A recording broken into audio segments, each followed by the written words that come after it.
गिबियावनो बयखौबो आंनि चेनेलाव बरायनानै लाग्रोबाय। आसा खालामो बयबो मोजाङैनो दङ। दासिमनि मोननैसो खौरांफोरा जाबाय बर' लाइमोन लिरगिरि गौथुमनि 6थि बोसोरसालिया जथुम्मा खुंफुंनो साखाफारा।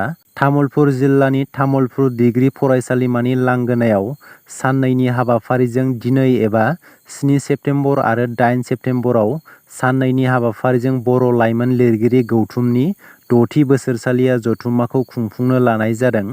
बर'नि थुनलाइ सोरजिनायखौ बांहोनो आरो गोसारहोनाय थांखिजों आसामनि खना-खनलायाव थानाय जाखांफुनाय लाइमोन लिरगिरिफोरखौ थुलुंगाखां होनायजों बे हाबाफारिखौ खुंफुंनो लानाय जादों। गिबि सानखालि थान्दै मेल जागोन। बेवहाय गोजाम आफादखौ सिफायनानै गोदान आफादखौ दानाय जागोन। नैथि सानखालि फुंबिलि समाव बर' लाइमोन लिरगिरि गौथुमनि फिरफिला बिरहोगोन आरो रुंसारिफोरनि मुङाव मान बावगोन लोगोसे बिफां फुलि गायनाय जागोन होननानै मिथिहोदों। बालेगफुङाव आयेन बेरेखायै मियादि हा आरो फरेस्टनि हा दखल खालामना न' लुना थानायफोरखौ जेसिबिजों सिफायदों। सनितपुर जिल्लानि सिङाव थानाय बालेगफुङाव आयेन बेरेखायै दखल खालामनाय मियादि हा आरो फरेस्टनि हायाव न' लुना थानाय सुबुंफोरनि न'फोरखौ आसाम सरकारनि बिथोन बायदियै जेसिबिजों सिफायदों। गासै 60 सुबुंफोरनि नटिस फैदोंमोन। बेनिनो दायो गंब्रैसो नख'रफोरनिखौल' जेसिबिजों सिफायनाय जादों होननानै मिथिनो मोन्दों। डिब्रुगड़आव गोदानै गिबि मन्थ्रि सेक्रेटारियेटखौ बेखेवदों। आसामनि गिबि मन्थ्रि हिमन्त बिश्व शर्मा बिथाङा गुवाहाटीनि उनाव डिब्रुगड़आ आसामनि गिबिसिन जिल्ला जेराव गिबि मन्थ्रिनि सेक्रेटारियेटखौ गायसननाय जादों। डिब्रुगड़आव गोदानै गायसनजानाय गिबि मन्थ्रिनि सेक्रेटारियेटखौ गिबि खेबनि थाखाय गुवाहाटीनि बायजोआव रायजो राजाफोरनि सुबिदानि थाखाय बेखेवनाय जादों। सिगांनि समाव गासैबो रायजोआरि खुंथाइ हाबाफारिखौ गुवाहाटीनि जनता भवननिफ्राय खुंनाय जायोमोन।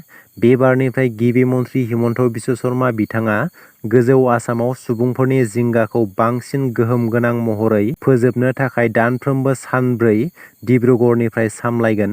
मोन 9 जिल्लाफोर फारियै तिनसुकिया, डिब्रुगड़, शिबसागर, जरहाट, माजुलि, गलाघाट, चराइदेव, लखिमपुर आरो धेमाजिनि सुबुंफोरा गुवाहाटी दावबायनायसिम दावबायहैनायनि गोनांथि गैलिया। गोजौ आसामनि बै मोन 9 जिल्लाफोरनि गासै खामानिफोरखौ डिब्रुगड़निफ्राय सामलायसिगोन आसामनि गिबि मन्थ्रि हिमन्त बिश्व शर्मा बिथाङा। भारतनि बारग' खमलायगिरि विनेश फगाटआ भारतारि रेलवेआव गावनि मासिनिफ्राय बिबान एंगारनायखौ गथायदों। विनेश फगाटआ साहा ओनसोलारि रेलवेआव अफिसार अन स्पेसियेल डिउटि महरै खामानि मावदोंमोन। बिजनेस स्टेन्डार्डनि मोनसे रिपर्ट बायदिब्ला खमलायगिरि विनेश फगाटआ कंग्रेस दोलोआव हाबनो थियारि। इउपिपिएल आरो बिपिएफनि गेजेराव खौसेथि जागोनखौ मिजिं थिदों मिरु एबसुनि आफादगिरि दिपेन बर' बिथाङा हारिनि सार्थआव खौसेथिनि सार्थआव आरो 6 सिडुलनि गोहोखौ बांहोनो थाखाय इउपिपिएल आरो बिपिएफनि गेजेराव खौसेथि जानायखौ हास्थायदों। दिपेन बर' बिथाङा हारिखौ गोख्रों खालामनो थाखाय बर'नि मोननै राजखान्थि हान्जा इउपिपिएल आरो बिपिएफखौ खौसेथि जानो खावलायदों। दिपेन बर' बिथाङा बुंदों दि हारियाव खौसेथि गैयैनि थाखायनो गोबां खहा जाबोबाय आरो गोबां सुबुंफोरनि जिउ खहा जालांबाय। नाथाय बे समा खौसे जानायनि सम। खौसेयै हारिनि थाखाय खामानि मावलांनो बर'नि राजखान्थि हान्जाफोरा ज' जानांगोन। बे गोनां बाथ्राफोरखौ बुंदों मिरु एबसुनि आफादगिरि दिपेन बर' बिथाङा। क'क्राझार जिल्लायाव गोदान जिल्ला बेंगिरि थिसनबाय। आइएएस मासान्दा मेगडेलिन पार्टिना क'क्राझार जिल्लानि जिल्ला बेंगिरि महरै बिबान लाफैबाय। गगामुग दख'रा एबसुआ निटआव उथ्रिसार जानो हानानै एमबिबिएस खालामनो मासि मोननाय रश्मिरी बसुमतारीखौ बरायदों। धेमाजि जिल्ला गगामुग हालामनि 2 नं बैजन्थ्रिपुर गामिनि रश्मिरी बसुमतारीया 521 रेंक मोनना एमबिबिएसनि मासि मोननो हानानै तेजपुर मेडिकेल कलेजाव मुं थिसननो हादों। बिफा हेमन्त बसुमतारी आरो बिमा अजोला बसुमतारीनि देरसिन फिसाजो रश्मिरी बसुमतारीया निटआव उथ्रिसार जानो हानानै एमबिबिएसनि मासि मोननो हानानै ओनसोलाव गोग्गानाय लाबोनो हादों। गारि मटर सालायग्राफोरनि थाखाय मिथिनो गोनां खौरां। जुदि गारि मटरफोरनि फोरमानलाइफोरनि मावनांगौ खामानि दंब्ला बेखौ मिथिना लानाया जोबोद गोनां। हान्थामेला बिफाना मोनसे नटिस फोसावदों। जुदि नोंथांमोना गारि मटरनि फोरमानलाइफोरनि मावनांगौ खामानि दङब्ला फोरमानलाइफोरखौ बुथुमनानै ला। अनलाइननि गेजेरजों नोंथांमोना गारि मटरनि मावनांगौ खामानिफोरखौ मावना लानो हागोन। मावख'आव थाङालासिनो अनलाइननि गेजेरजों गासै खामानिफोरखौ मावना लानो हागोन। नोंथांनि गारि मटरनि इन्सुरेन्स, आरसि आरो बायदि बायदिनि खामानि मावनांगौ दङब्ला 30 सेप्तेम्बरसिम थि सम होदों हान्थामेला बिफाना।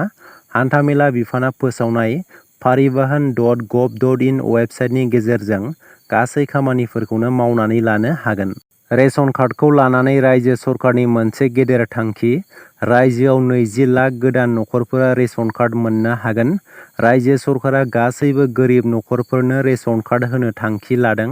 जुदि नोंथांनावबो रेशन कार्ड गैया अब्ला बे गोदानै होनाय रेशन कार्डखौ मोननो हागोन आरो बे गोदान रेशन कार्डनि थाखाय आर'जलाइ होनाया फैगौ 15 सेप्तेम्बरनिफ्राय जागायगोन। लोगोसे बे गोदान रेशन कार्डखौ गाव गावनि जिल्ला बिथायाव राननाय जागोन।